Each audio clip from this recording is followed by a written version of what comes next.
반갑습니다. 네, 아유 반갑습니다. 예, 예, 기념으로 감사드리고요. 예, 예, 늦었지만 당선을 다시 한번 예, 축하드리겠습니다. 고맙습니다. 예. 예, 그 강력단체장 중에서는 전국에 사선 국회의원으로 네. 예, 도지사가 되셨는데 어떻습니까? 그 국정운영에서 그 국회에서 예. 뭐 상임위원장도 하시고 다 했는데 그때와 지금 도정을 맡으실 때하고 좀 차이라 할까 뭐 이런 건 어떤 점이 계십니까? 크게 보면 두 가지가 큰 차이점이 있는 것 같아요. 아무래도 이 국정을 볼 때는 좀 내가 이제 충남에서 국회의원이지만 나라 전체를 보는 시각이 있고요. 예, 나라 전체를 보죠. 외교라든가 국방도 생각하고 전체를 보는데 충남도지사를 맡았으면 일단 충남도의 책임이 좀 약간 국한적인 면이 있잖아요. 그래서 나라 전체를 생각해야지만 그래도 충남도를 우선 생각하고 그래서 이 시야 자체가 약간 국한된 느낌이 든다는 게 있고요. 또 한 두 번째 가장 큰 차이점 중에 하나는 우리가 국회의원 할 때는 사실은 그 법안을 발의해서 또 심의해서 통과되는데 한 보통 길게는 뭐 3년이 걸리는 것도 많아요. 맞습니다. 빨라야 뭐 아무리 빨라봤자 6개월 정도 뭐 여야가 아주 그 긴급하게 타협하지 않은 것들은 빨라야 6개월 1년부터인데 이런 것도 속도에 지연 문제가 있고 또 이제 내가 보건복지상이 되면 22명 중에 하나 예, 국회의원 체력은 300명 중에 하나이기 때문에 속도가 그냥 신속성이 좀 신속하게 뭘 할 수 있는 게 없어요. 그런 게 있고 그런데 충남의 도지사로 보니까 여러 명 중에 하나가 아니고 일단 충남 도정에 대해서 마지막으로 결정해야 되는 문제가 있고 다만 우리가 이 결정을 하면 신속하게 집행할 수 있는 이런 권한이 있어서 그 문제에서는 굉장히 나는 특색이 있더라고요. 젊어지가 그 도지사로서 아니면 정치하는 사람을 떠나서 저는 8천만으로 보는 한민족의 일원이고 우리 5,100만의 대한민국 국민의 하나라는 입장을 볼 때 그런 국민 입장을 볼 때도 너무나 이제 감격스럽고 아 새롭게 이 남북의 새로운 역사적 전기가 다시 한번 마련됐구나. 그 하여튼 국민의 한 사람으로서 또 한민족 한 사람으로서 정말 가슴 뭉클하게 그런 여러 가지 장면을 봤다는 말씀을 드리고요. 평가는 뭐 보는 시각에 따라 각도에 틀릴 수 있겠지만 새로운 역사적인 전기를 맞이했다. 우리가 백두산 정상에 가서 천지를 바라면서 대통령님 부부하고 김정은 위원장 부부가 함께 사진 찍고 함께 했다는 것 자체만 해도 저는 우리 8천만 한민족한테 시사하는 바가 대단히 크다. 어떤 그 남북 평화 또 통일의 물꼬를 트는데 저는 1차, 2차 회담도 있었지만 이 3차 회담 통해서 그런 물꼬를 트는 어떤 역사적인 전환점 통일의 역사에서는 굉장히 그 나름대로 큰 분수령을 미는 그 회담이었다고 생각하고 저는 아주 긍정적으로 적극적으로 보고 있습니다. 그렇습니다. 일단 뭐 우리 서해출에서 어떤 연결축도 굉장히 중요해요. 우리 이래서 내포에서 시작하는 내포는 그 호남이라든가 다 연결되지 않겠습니까? 서해선, 장흥선으로 연결되죠. 내포에서 시작해갖고 인천 쪽으로 가고 그게 개성까지 가는 거죠. 이런 하는데 서해 쪽에 어떤 고속철도가 생긴다면 불과 한 1시간 반 정도면 갑니다. 그 기간이 소요 시간이. 그래서 내포에서 말씀드린 대로 그 개성까지 1시간 반 정도는 주파하는 거리예요. 1시간 만에 안 걸립니다.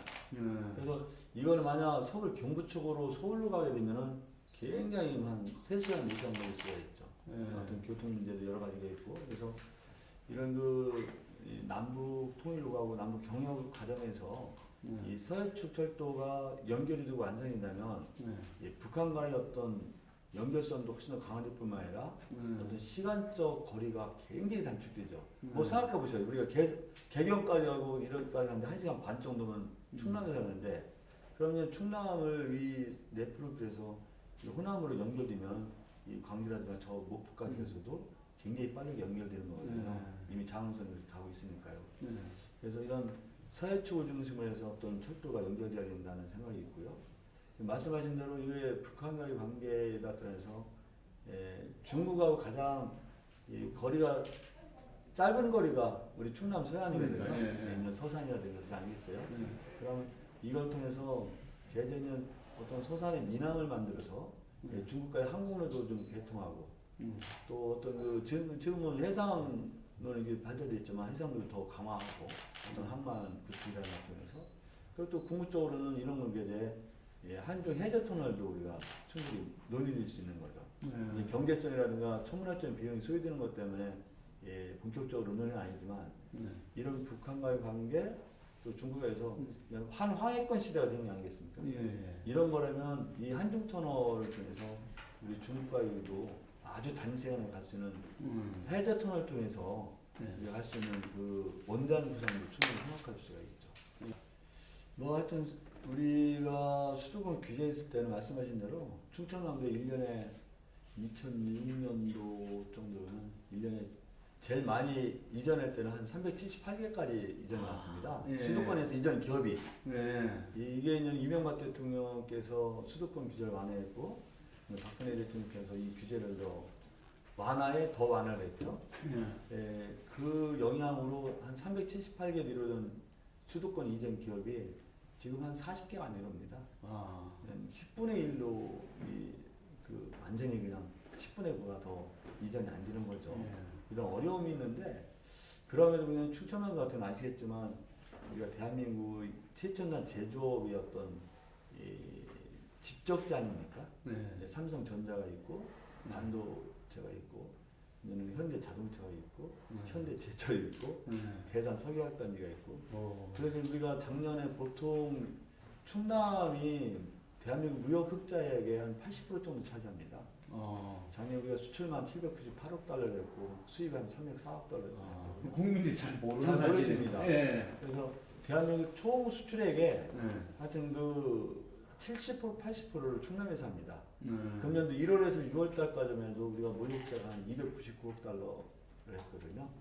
그래서 이만큼 중요한 어떤 제조업, 첨단 제조업의 어떤 집적지가 충남인데 그래서 수도권 규제는 안 했지만 안에서 영향이 있지만 그래도 그러면 이런 영향 때문에 많은 기업체가 충남으로 이전하고 있습니다.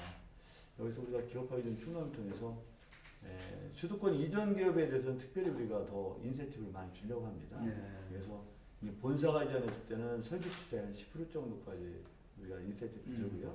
이제 가족이 왔을 때는 이 1인당 한 150만 원이다. 가족이 학교 왔을 때는 한 1,000만 원 정도 2주 지원비를 주려고 하고 그래서 여러 가지 그 인센티브를 강해서 내년도에 현재 2018년도 예산보다 몇 배 늘어나는 하여튼 충남도로서는 굉장히 큰 금액인데 약 한 2천억 원 정도가 마련해서 수도권 그 지방에 이전 기업을 유치할 수 있도록 우리가 총력을 기울일 생각입니다. 가장 영향력이 많다고 할 수 없지만 아무래도 지금 정치인 출신 장관님이나 총리님은 전부 다 저랑 겹치는 부분이 상당히 많죠. 의정활동을 뭐 한 10년, 짧게는 8년 이렇게 겹치신 분들이 많고 그래서 뭐 그런 장점이 있을 거예요. 최소 인적 네트워크 측면에서 볼 때는 뭐 2번 걸러서 전화를 안 해도 전화해서 위치에 의해 우리냐 한국적인 사이에서 얼마나 그 긍정적으로 발현되는 걸 알 수 있을 거고 그래서 그런 문제는 아무래도 좀 저희가 국회에서 아주 오래된 기간은 아니지만 14년간 우리가 의정활동하고 그런 그 여러 가지 관계에서 맺은 인연들 때문에 아마 비정치인 내지 그런 관계를 맺지 않은 분들보다 조금 더 낫지 않을까 싶고요.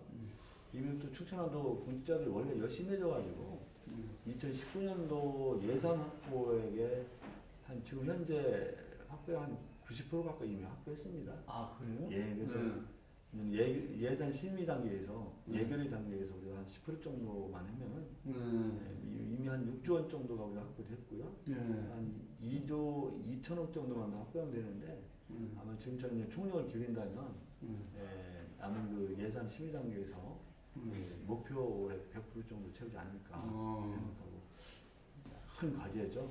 대표님 말씀하신 대로 이 과제를 해결하지 않으면 수도권 집중의 폐와 수도권 집중 문제점이 그대로 충남도에도 그게 드러나게 돼 있죠. 그런데 그거는요, 그거는 예를 들어서 전라남도에서 가장 소외된 지역 내지 발전이 안 된 지역을 가보면 그게 예를 들어서 뭐 예를 들어서 그게 한 평이다, 한 평은 아닙니다만 또 한 평 내에서도 면과 읍 차이가 굉장히 나거든요. 그런 이유가 있는 겁니다. 이게. 네. 이유가 있고 구조적인 문제도 있고 그런데 이건 그냥 구조적인 문제만 밀어서는 안 되는 문제예요. 왜냐하면 균형 발전은 대한민국에서 균형 발전도 이루어져야지만 충청 남도에서 균형 발전이 이루어진다는 게 저는 기본적인 생각이고요. 이 균형 발전을 이룰 수 있도록 여러 가지 이 조례라든가 예산을 통해서 그를 균형 발전을 끼하도록 할 때인데 지금 다른 시도에는 아마 그 시행을 안 했는데 충청남도는 지역 균형 발전 특별 회계가 있습니다. 그래서 지금 1차, 2차 해가지고 한 그걸로 투입되는 액수가 한 몇십 개 사업에 한 2천억 정도가 됩니다. 충남이 15개 시군이 있는데요. 8개 시군에 대해서 지역 균형 발전 특별회계에서 한 2천억 정도가 투입됩니다. 그거는 나머지 지역에 투입되지 않은 그 예산이거든요. 그래서 뭐 예를 들어서 태안이라든가 어떤 보령이라든가 부여라든가 금산이라든가 공주라든가 이런 데 같은 경우는 충청남도 국가 차원이 아니라 충청남도 차원에서 지역 균형 발전 특별회계에서 남도 무슨 그 균형 발전을 끼하고 우리가 불균형 발전을 시정하려는 예산들이 마련됐다 이런 말씀을 드리고요. 매년 지금 시행하고 있습니다. 그냥 그거에 지나서 이제 근본적으로 변화는 우리가 그냥 그 각 권역별로 특성에 맞는 게 우리가 발전 전략을 취해야 된다고 생각할 수밖에 없어요. 왜냐하면 천안아산의 특성에 맞는 발전 전략을 공주 부에서 취하면 그거는 그 전략에 효율성이 없는 거죠. 그러면서 이제 예를 들어서 공주 부여라든가 이런 경우는 공주 부여 아니면 어떤 금산이나 이런 경우는 누가 보면 역사 문화거든요. 백제 예수도니까 역사 문화에다가 이런 어떤 식품 산업에 육목한 산업을 해야 된다. 부여 같은 경우는 그 농산물이 굉장히 그 전국 1등 그 농산물도 많거든요. 이런 걸 해야 되는가. 예를 들어서 보령이나 또 태안이라든가 이런 경우는 바닷가와 접해져 있으니까 이런 같은 경우는 수도 뭐 어떤 그 에너지 재생 사업이라든가 거기 화력 발전도 있고 여러 가지 있거든요. 거기 이제 해양 헬스케어 같은 거, 또 휴양 도시 같은 걸 우리가 그런 직접하고 특화된 사업을 해야 된다는 거예요. 또 이제 여기 홍성이나 예산 같은 경우는 마치 우리가 어떤 수소 전지 산업이라든가 자전거 부품 대체 인증시험센터가 이번에 확정이 됐어요. 그런 걸 통해서 또 농촌 영목한 산업이라든가 이런 걸 통해서 발전 전략을 짜야 된다 생각하고 천안아산 같은 경우는 그렇지 않아도 어떤 최첨단 산업이 있을 만큼 그런 6차 산업 아니 4차 산업 혁명에 맞게 그런 특성 있는 발전을 짜서 나는 그 고르게 발전한 그 고르게 발전한 어떤 특색 있는 발전을 짜서 했을 때 나는 충청남도의 균형 발전이 도움할 수 있다고 생각합니다. 저는 뭐 그에 관련해서 말씀드리면요, 그 제가 이제 도지사로 출마하게 된 가장 근본적인 그 배경 중에 하나가 대한민국은 3대 위기에 직면해 있어요. 그리고 우리 정치 지도자든지 많은 그 행정 지도자, 경제 지도자 그걸 함께 했으면 좋겠다고 생각하고요.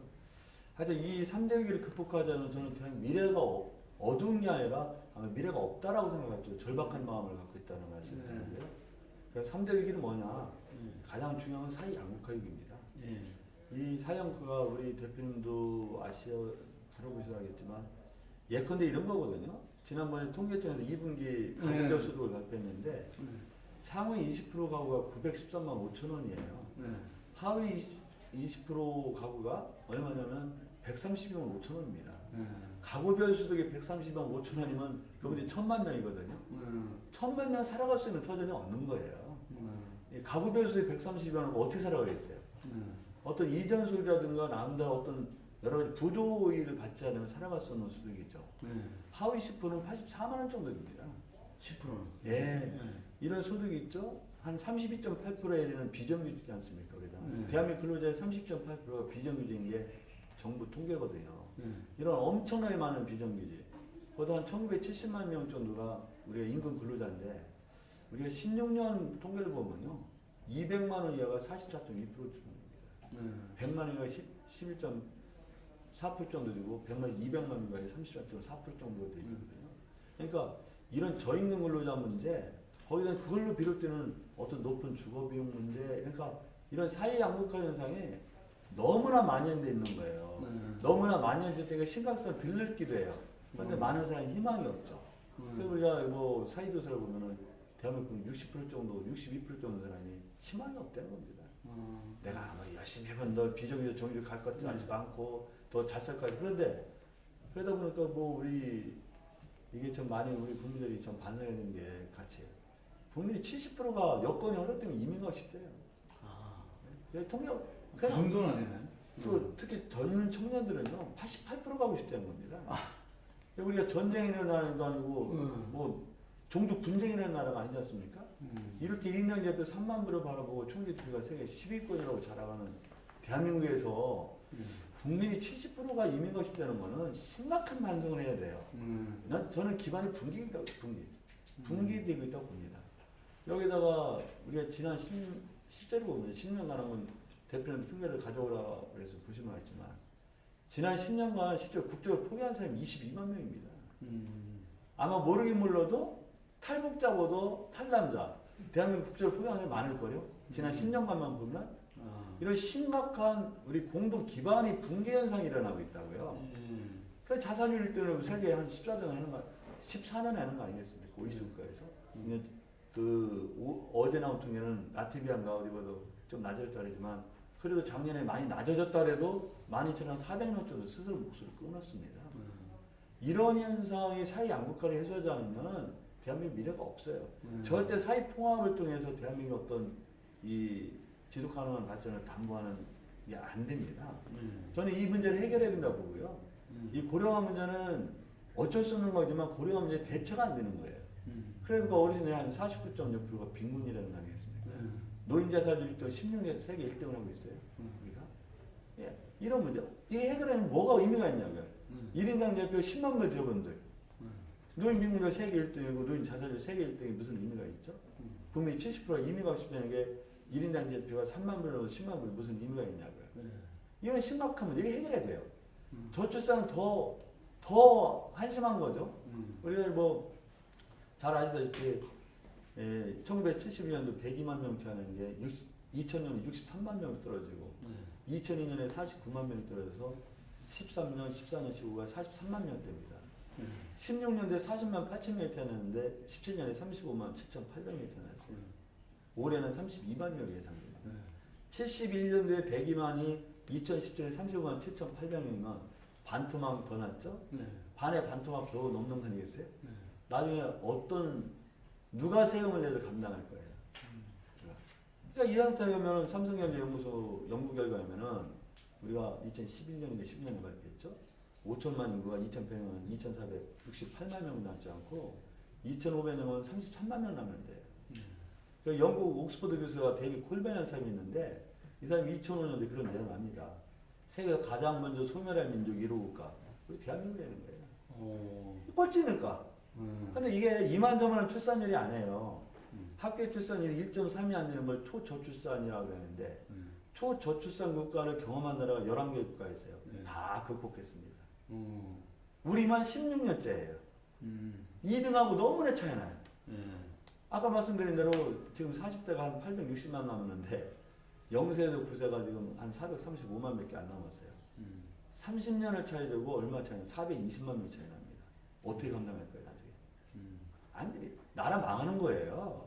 나라 망합니다. 지난 3년간 어린이집이 날아간 게 3,500개 넘습니다.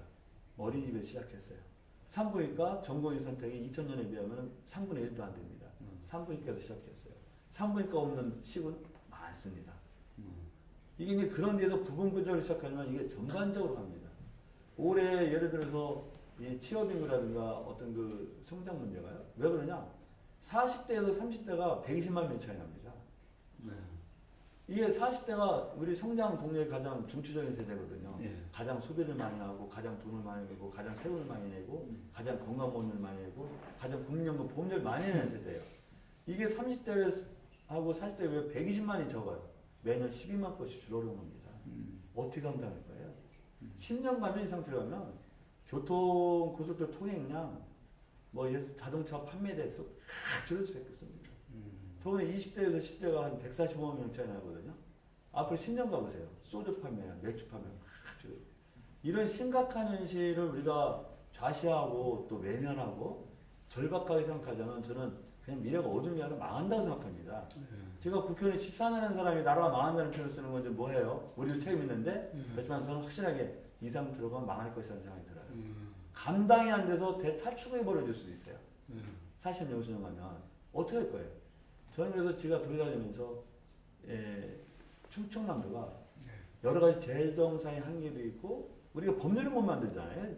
돈은 가장 본질적인 한계가 법률을 못 만들어. 또 재정도 8대2 구조에서 굉장히 열악하죠. 그렇죠. 이런 상황에서 충청남도가 이런 3대 위기를 극복하는 선도적 모델을 마련해자는 거예요. 그것도 뒷받침하기 위해서 개파기준 충남청에서 뒷받침하는 재정 요건을 마련해자는 거예요. 이게 네 가지 목표에서 추천 뚜렷한 목표가 해서 갑니다. 그래서 저출산을 극복하기 위해서 IQ 기준 충남을 만든다. 고령화 시대를 잘 대처해서 어르신의 행복한 충남을 만든다. 사회 양극화 위기를 해소해서 더불어 잘 사는 충남을 만든다. 이것을 뒷받침해서 기업화인 충남, 경제의 충남을 만든다. 그래서 복지와 경제가 선순환하는 기반 구축했다는 거예요. 이 네 가지 목표를 아주 확실한 목표를 통해서 우리는 가는 겁니다. 이게 이 도정 목표도 마찬가지입니다. 이 5대 목표 거기에 녹아 있고 우리가 20대 전략 모든 게 여기에 맞춰졌다고 보면 되고요. 저는 그런 차원에서 충남에서 일정한 한계는 있지만 우리는 그 저출산을 극복하기 위해서 IQ 기준 충남 만들어서 우리가 몇 가지만 말씀드리면요.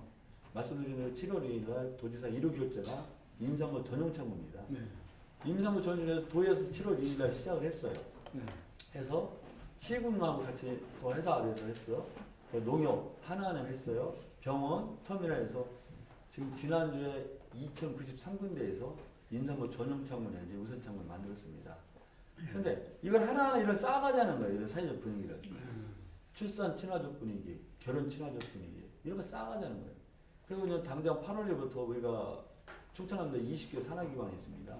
의료원 빼고 16개 기관이 있는데 여기서는 8세 이하 아이를 둔 부모에게 1시간 6개 출근하고 1시간 일찍 퇴근하는 제도를 8월 1일에 이미 시행했습니다. 이게 사실 지방이라 되게 지방도 있고 그거를 그 중요성을 인식하지 못한 서 이렇게 이건 전국적으로 굉장히 이슈가 되는 일이거든요. 우리가 그렇게 가야 됩니다. 그러니까 출근 전쟁을 갖다가 없애주고 퇴근 전쟁 없애서 이런 출산 친화적 분위기, IQ의 좋은 분위기를 만들자는 거죠. 또 11월 1일부터는 다음 달이죠. 충청남도에서는 중앙정부에서는 아동수당 외에 충남형 아가수당을 도입했습니다. 그래서 그냥 짧은 기간이지만 12개월 이하지만 충남에 독자적으로 10만 원씩 플러스해 주겠다. 그걸 하고요. 내년 3월달 같은 경우는 전국에서 최초로 그 제도자에서 고등학교 무상급식을 전면적으로 시행합니다. 또 무상교육을 전면적으로 시행합니다. 무상교육 통해서 우리가 무상교육, 무상급식, 무상교육은 중학교 1학년부터 시작하는데요. 그럼 대략 학부모 입장에서 볼 때는 한 250만 원 정도가 들수록 됩니다. 그걸로 소비도 하시고 노후되면 좀 더 도움이 되는 거죠. 그래서 이런 IQ는 부담을 개인한테 미루는 게 아니라 우리 부모와 함께 하겠다는 거예요. 그리고 우리 충청남도에서는 대한민국의 저출산의 가장 여러 문제 중에 하나 혼인을 못하는 거거든요. 혼인 안 하는 게 못하는 사람이 많아요. 이 혼인하기 좋은 여건을 만들기 위해서 혼인할 때 가장 문제가 직업 아니겠어요? 직업이 없다, 비정규직이다, 저임금이다. 여기서 주거 문제입니다.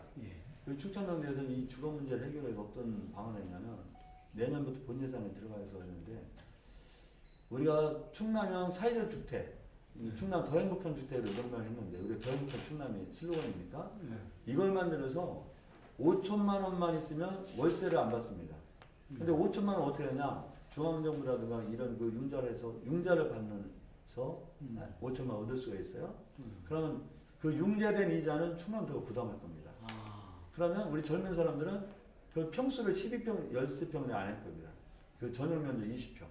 우리 면적 한 24평에서 애를 2명 키우는데 지장이 없게 할 거예요. 그거를 과감하게 내년부터 시행할 겁니다.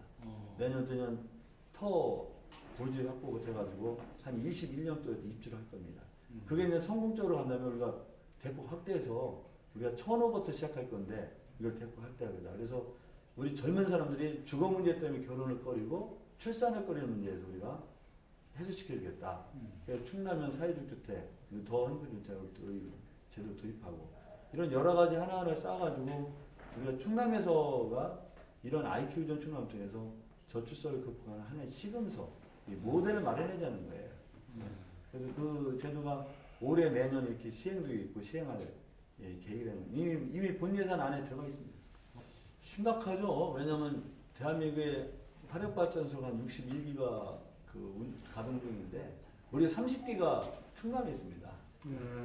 그래서 예를 들어서 그 오염물질 노출 그 양이 전엔 1등이었었는데 생활 물질로 해서 하는 것도 하니까 경기도에서 우리가 2등이에요. 한 12.3%를 배출하거든요. 근데 경기도는 1270만 정도 되지 않습니까? 인구 1300만 되고 우리는 220만이거든요. 외국보다 219만 정도 되는데 6배, 6분의 1도 안 되는 데에서 우리가 배출량이 아슬아슬하게 2등이에요. 우리가 한 24만 톤 정도 되고 그 대비하면 굉장히 높은 거예요. 1등이죠 사실. 거기다 공장의 그런 미세먼지나 그 오염물질 배출 측정기가 부착하는 게 있는데 여기에 이걸로는 우리가 또 1등입니다. 24만 톤이어도 한 8만 톤 정도에서 24% 정도 차지하거든요. 이런 지금 화력발전소가 전국에 가장 밀집되어 있어요. 전국의 화력발전소 중에서 61개에서 30기가 밀집되어 있고 말씀드린 대로 오염물질 배출량이 전국에서 두 번째고 또 공장 굴도 부착기에서 측정되는 거는 1등이고 그래도 초미세먼지 노출도가 우리 충남이 1등입니다. 대한민국 1등인데 그중에서 우리가 1등이에요. 그런 여러 가지 사실 그런데 문제는 충남의 화력발전소에서 생산되는 전기량은 우리가 쓰는 게 한 그 47%도 안 씁니다. 나머지 한 그렇죠? 53%가 넘게는 다 수도권으로 가는 거거든요. 그러니까 수도권에 있는 분들이 우리가 편가르기 아니지만 수도권에 있는 분들이 깨끗한 상황에서 전기를 잘 쓰는 거란 말이죠. 그 피해는 우리가 고스란히 안고 있어요. 누가 봐도 부당한 거 아니겠습니까? 그래서 이 문제는 그 두 가지 측면에서 와요. 첫 번째는 단기적으로는 충남이 화력발전소로 인해서 우리가 큰 손해를 보는데 일단은 이런 미세먼지, 오염물질 배출량 확 줄이는 자발적 노력과 우리가 규제를 함께 진행하고 있다는 말씀드리고요. 두 번째는 이런 피해를 보는 충남도민이 뭔가 피해에 대한 그 보상이 돼야 된다. 그리고 화력발전소라 해서 1kW당 0.3원인 게 있어서 충남에도 배정이 되는데 요걸 1원 내지 2원으로 올리는 그 안도 있고요. 또 거리요금 차등제 충남 이런 데가 싸게 전력을 공급받아야 맞습니다. 그 형평에 맞는 거예요.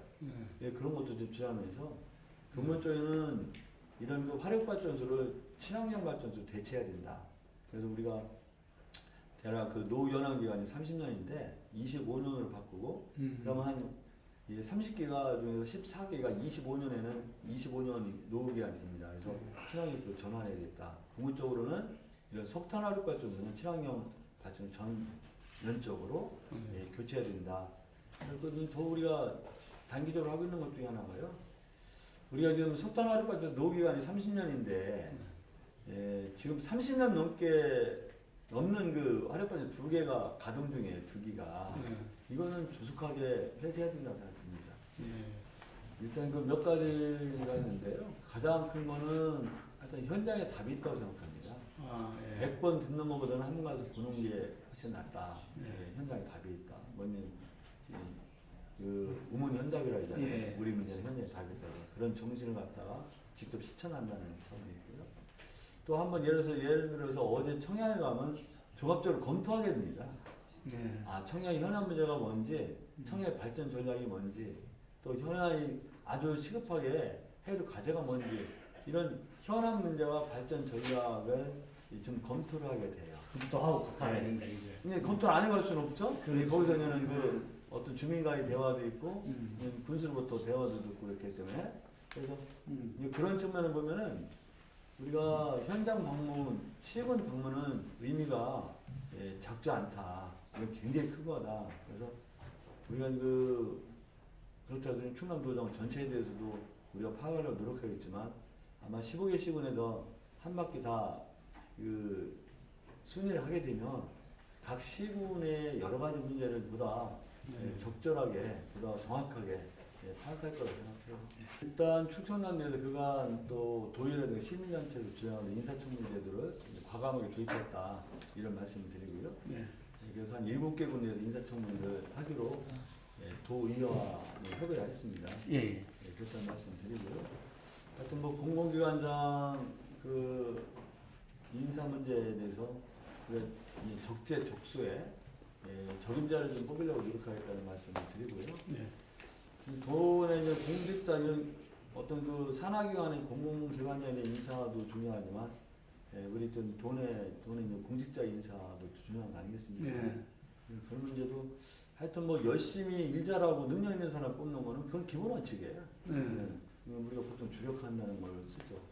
거기다 우리가 발탁도 우리가 주저하지 않겠다는 거죠. 그래서 우리가 충청남도 공직자가 이 5급 이상 그 사무관 이상 중에서 여성 비율이 제일 낮아요. 부끄럽지만 그 이유는 있지만 현재로서 제일 낮습니다.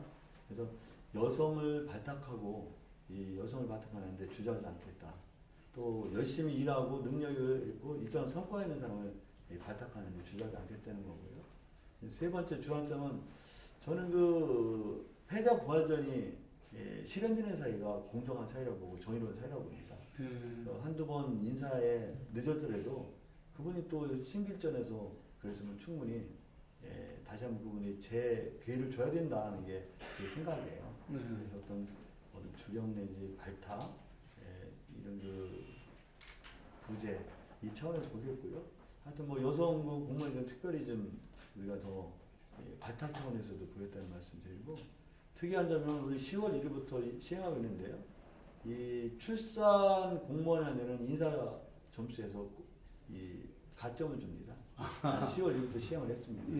그래서 이것도 그냥 저출산 극복 위한 IQ 중 흉남의 일환인데 이미 이제 10월 1일부터 제도를 도입해서 아마 내년도 정도에는 그 인사 국가 점수가 반영돼서 인사에 반영이 될 겁니다. 그럼 적어도 많게는 한 10명 정도 떨어질 수 있는 가시권에 없는데 가시권에 들어가게 돼요. 그래서 저는 그 IQ주 충남에 어떤 인사 고과에서도 적용이 된다 그런 말씀드리고요. 그 하여간에 그 치사님의 그 충남 도정이 충남 도민들도 행복하게 더 행복하게 만드시고 그 대한민국에서 정말 아까 말씀하신 대로 정말 모범적인 성과를 내시길 바라겠습니다. 오늘 뭐 일정상 지금 여기까지 하고 고맙습니다. 말씀하신 건 제가 널리 알리도록 하겠습니다. 널리 알려주시고요. 저는 충남에서 이런 시도되는 게 사실 어떤 그 중앙 언론과 방송의 거리성 이런 것 때문에 좀 알려지지 않지만 이런 충남에서 시도하고 지금 실현되는 여러 가지 정책이 지금 널리 알려졌으면 좋겠다. 널리 알려져서 이게 제가 개인적으로 빛나고자 하는 게 전혀 없진 않겠지만 저희 빛남의 목적보다는 이러한 정책이 각 지방정부에 확산해지고 이게 저는 중앙정부의 채택이 된다고 생각합니다. 그래서 이런 그 심각한 3대 위기를 극복하는 모델을 마련하고 그게 성공하지 않으면 저는 충남은 물론이거니와 대한민국 미래는 없다. 뭐 아까 말씀드린 대로 삼성경제연구소에면은 말씀 2,500년 가면 33만 명 남는 게 아니겠어요? 그 전에 2,100년 가면 아무리 보수적인 통계도 지금 5,100만 인구가 3,800만 이상 넘는다는 통계가 하나도 없습니다. 아무리 보수적인 통계도. 그럼 5,100만에서 3,700만이면 1,400만이 줄어드는 거예요. 그러니까 보통 통계는 뭐냐? 한 반이 안 하는 겁니다. 반이 안 넘었을 때 고령화 시대에 맞물려서 세금을 감당이 안 돼요. 건강보험료 감당이 안 된다니까요. 국민연금 감당이 안 됩니다. 그 안에 붕괴가 되는 거예요. 그게 가속화를 일으키죠. 너무 그러니까 혼인을 못하고 출산을 더 못하고 그래서 더 부담하는 사람이 더 가중되고 그러다 보면 엑소더스 대탈출구에 벌어질 수도 있어요. 도저히 여기서 하자 내 부담 때문에 나눠줘 죽겠다. 라고 생각하면 그 유랑민이 그래야 생기는 거 아니겠습니까? 유랑민이. 이제 가혹한 세금 때문에 탕감료 때문에 도저히 못 살면 동네 떠나고 함께 떠나서 이게 유랑민이 되고 그게 환경민이 난이 원인이 되고 진주민란이 원인이 되지 않겠어요? 근데 우리도 이런 거에 잘 차원에서 국가 정책들을 통해서 이걸 해결하지 않으면 저는 대한민국의 위기다 그렇게 생각합니다.